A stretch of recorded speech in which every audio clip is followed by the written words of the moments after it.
Hello. Welcome to another episode of ALPS InBrief, the ALPS Risk Management Podcast. We're coming to you from the ALPS home office in the historic Florence building in beautiful downtown Missoula, Montana. I'm Mark Bassingthwaighte, the ALPS Risk Manager, and I have the pleasure today of sitting down with Patrick Krill. And Patrick has been involved with the National Task Force for Lawyer Wellbeing, and we've been having some podcasts of late on lawyer well-being, and it's really a pleasure to have Patrick with us. Patrick, can you take a few moments and just introduce yourself? Tell us a little bit about yourself. Sure, Mark, and thanks for the invitation to join you today. Quickly, my background is that I'm a former practicing attorney who, after about 7.5 years in the profession, realized that I was, as many people at some point in their career do, I was looking for something else. And so I made the not easy decision to return to school, and I actually pursued earned a master's degree in addiction counseling. And I knew that counseling, something in the sort of psychology field, was a little bit more aligned with what I was trying to do and what I was seeking in my professional journey to be more in a helping profession. And so I got my master's in addiction counseling, and I did my clinical training at a place called Hazelden, which has now become Hazelden Betty Ford, as the two treatment centers merged. And I was then hired as the director of a treatment program for attorneys, judges, and law students at Hazelden Betty Ford. And I was with that organization in total for about 6 or 6.5 years, during which time I had the opportunity to counsel hundreds of lawyers and judges and law students from around the U.S. and some international patients as well, who were struggling with substance use disorders, so what we would typically think of as addiction or substance abuse, but often they were also struggling with a mental health disorder as well, like depression or anxiety.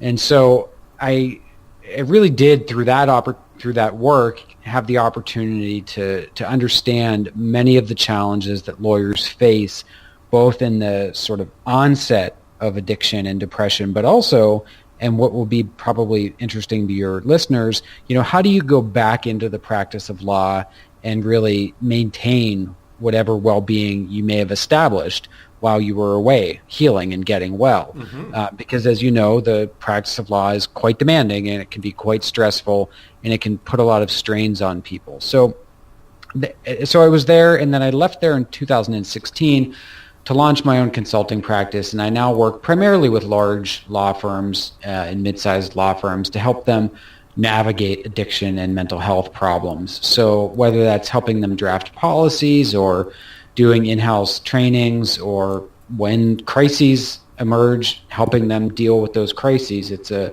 variety of things that I do in that space, but it's all related to addiction and mental health. And so that's kind of where I've been professionally and what my experience looks like. Okay.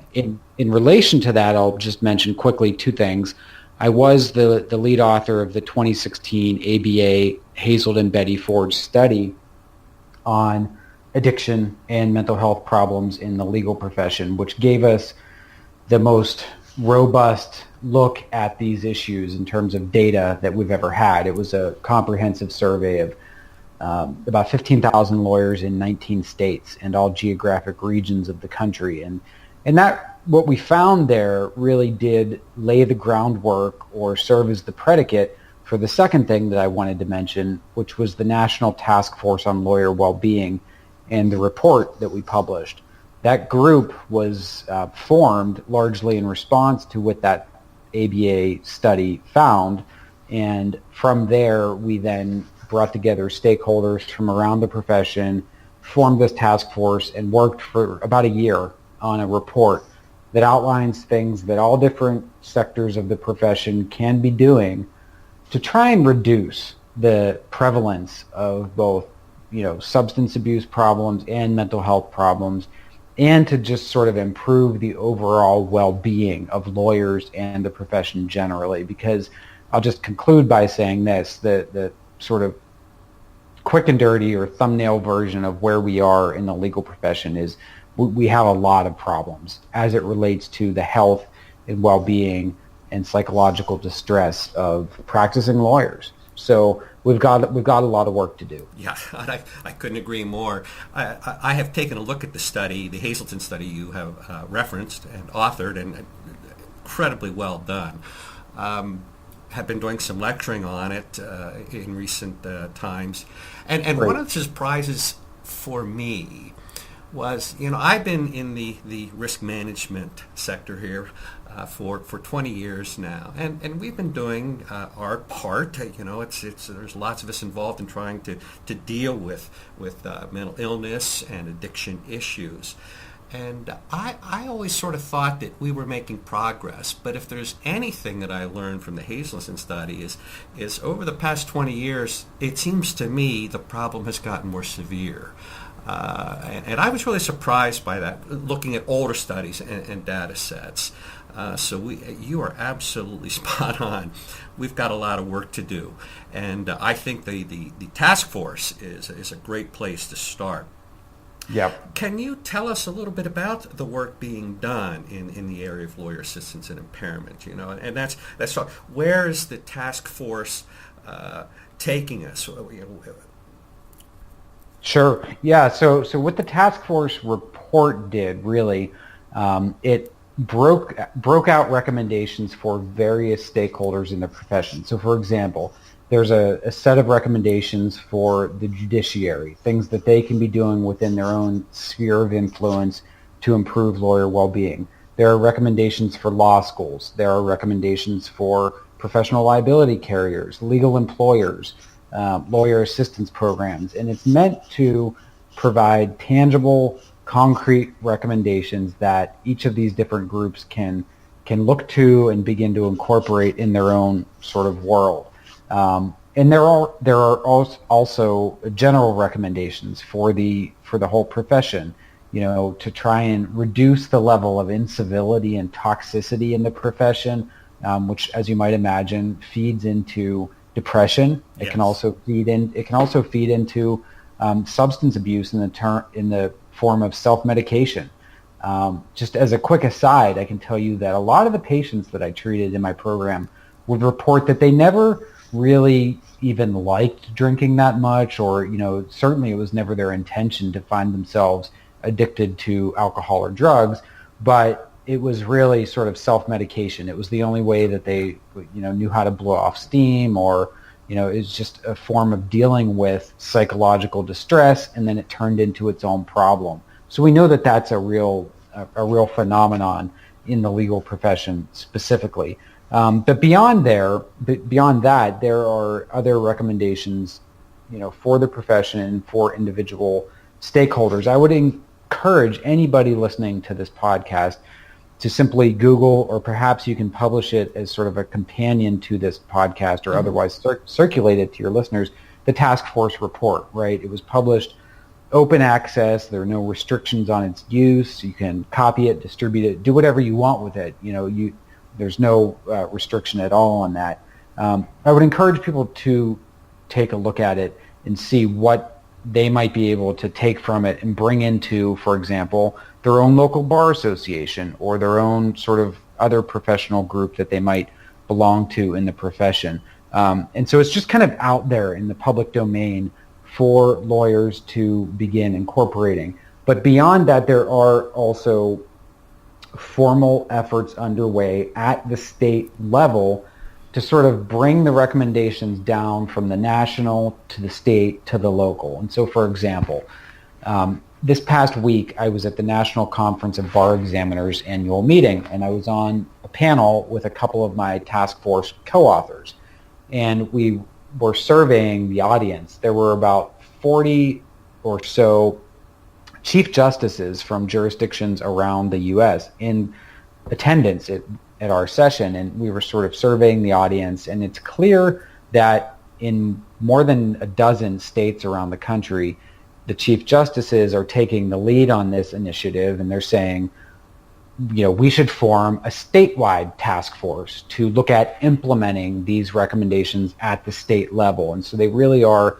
trying to sort of filter it down in their jurisdictions. And those states that aren't already forming their own internal, if you will, task forces are being encouraged to do so. And I'm sure that a lot more are going to be coming online over the course of the next 12 to 18 months. So that's sort of how you can visualize this, if you will, changing the culture of the profession, which is what we set out to do. It was this national report intended for the whole U.S. legal profession, all the different sectors and stakeholders. But now in terms of implementation, since there isn't one national body that, for example, controls the profession, it really does come down to statewide and then even local implementation of the report recommendations. And I will see that we get a link to that for our listeners. We definitely will post that with the blog. I'm interested, as I listen to what you're talking about, you made a comment about transitions, and I'd like to explore that briefly in this way. What do you think, if you will, the roadblocks are as a profession? Has there been much discussion or look at that? How do we remove the roadblocks to the degree that you see them? Mm-hmm. Yeah, well, I mean, that was also one of the goals of this task force report, to suggest some things that we can do. I can tell you my view, which is also consistent with the task force view, is that one of the biggest roadblocks that we have to lawyers sort of taking care of themselves and getting help when they need it. So let's just sort of frame the issue more specifically. Okay. Let's focus just for now on the more narrow issues of addiction and mental health problems, right? And when it comes to those specific issues, when lawyers are struggling or they think they may be struggling, what keeps them from raising a hand or reaching out, picking up the phone, trying to get some sort of help, telling a colleague they're struggling, is a fear of what that's going to do to them professionally. A fear that it could jeopardize their reputation, right. It could jeopardize their clients, possibly it could somehow impact their license. And so there's just a lot of fear around these issues. And that's why lawyers tend to, try to deal with the problems on them, by themselves, on their own, or to just ignore the problems and pretend like they're not there. And so to the extent that we can change that culture, that we can begin to destigmatize seeing a therapist, destigmatize going to treatment, destigmatize being in recovery from addiction, or having overcome depression or chronic anxiety, that's going to go a long way towards improving the landscape around these issues. So that's one area that we need to work on. The other is really, the chronic stress and the demands of the profession. Now, some of that's probably not likely to change, right? I mean, if you think about client demands, if you think about, just sort of the expectation of being available all the time that technology has now brought into our lives. I mean, some of that is just, I don't have easy answers for how you solve that. But what we can do is to try to reduce the level of toxicity and incivility amongst and between ourselves, right?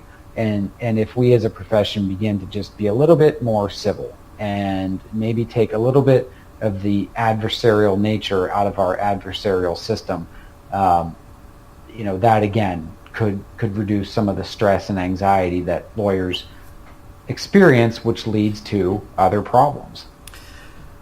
How about, well, in my experience again, in terms of reading various articles and studies, lots of this initially is directed to bar associations, directed large firms, these kinds of things. But a reality is a tremendous percentage of lawyers practicing, at least in the United States here, are in the solo small firm setting. For sure. Do you have thoughts, or does the report, in terms of the recommendations, do they address this segment? And if so, I just, again, I'm curious of your thoughts. How do we deal with the problem on the front lines of the solo small firm setting? Yeah, well, I mean, I think you're absolutely right. The majority of lawyers don't practice in large or really firm of any size settings, and they are, in fact, solo or small firm lawyers. The report doesn't include solo practitioners as a sort of um, you know stakeholder, if you will, for the reason that it was really geared towards institutions rather than individuals, Mm-hmm. because the thought was about sort of making change at the system level, at the sort of systems of the profession. That said, I know that lawyers who are in solo practices or small practices, they often face really, really, the burdens they face are greater than lawyers practicing in larger firms, and the challenges they face in terms of being able to take care of themselves are also sometimes greater. For example, if you're a solo practitioner and you're addicted to alcohol and you know it's causing a problem and you know you should probably get some help, but you literally you just can't go away, or you don't have the resources, you can't take time away from your practice, you don't have anyone to help you. It's a real challenge. Similarly, if you're in solo practice and you're struggling with depression and you don't have somebody that you can sort of offload some of your work to for a period of time. So there are real logistical challenges that solo attorneys face that aren't present in the bigger firm settings. So unfortunately, in that arena, we don't have resources that are as robust as they should be. We have lawyer assistance programs in most states around the country, have a lawyer assistance program that is in some of them are very well developed and very well staffed, and they have great programming. Others in less populous states might be they might be just a less effective resource because they don't have as large of a staff, or they don't really have the ability to serve as many lawyers. But that's one place that solo practitioners have historically been able to find some assistance when they don't have the resources that come along with being in a larger firm. So to the extent that anyone out there is not familiar with your state's lawyer assistance program, I would encourage you to explore it, because they may in fact be a really good resource for you and have some, if not sort of live counseling sessions that they would offer, or groups that they may facilitate that you would be able to attend. Chances are they're going to at least have the ability to direct you to other resources and to provide content and just sort of put you on the right path. Yeah. And I want to underscore for our listeners that these programs are confidential. Yes. I think at times people are afraid to reach out. Again, as you mentioned earlier, I don't want to be labeled mentally ill or something like this. But, the resource that you're talking about here in many, many states is really a very good resource. And it is not about sort of weeding out the weak among us. It is about helping us, those of us that have these challenges and struggles, to get back on track and to get back into the profession in a stronger, more competent, healthy way. So I think if again, to those of you listening, if you're personally struggling with a problem or know someone who is, please don't minimize the value of this particular resource. I agree with that, and I just want to pick up quickly on something you just said about, it's about getting back on track. I've worked with a lot of lawyers who have gone through the rehabilitative process, and if I haven't worked with them professionally, I've known them, and you really can come out just not only as good as you were before, but better, right? Yes. And so you can have increased competence and increased performance and focus and reliability and stamina and clarity, and I mean, there's just so much value in getting ahead of the problem and doing something about it and getting some assistance. and it is by no means is it an indication of a weakness or a flaw. In fact, I think that getting help and saying I need some help, I need to take care of myself for a period of time, that is in fact demonstrative of good judgment, and that, in my view, makes you more professional. Mm-hmm. The last brief topic or issue I'd like to talk about is when I think about, again, the solo small firm setting in terms of the majority of lawyers practicing here, and also just thinking about some of the data in the study, which surprised me, and that's that younger lawyers are really struggling, even in the law school setting.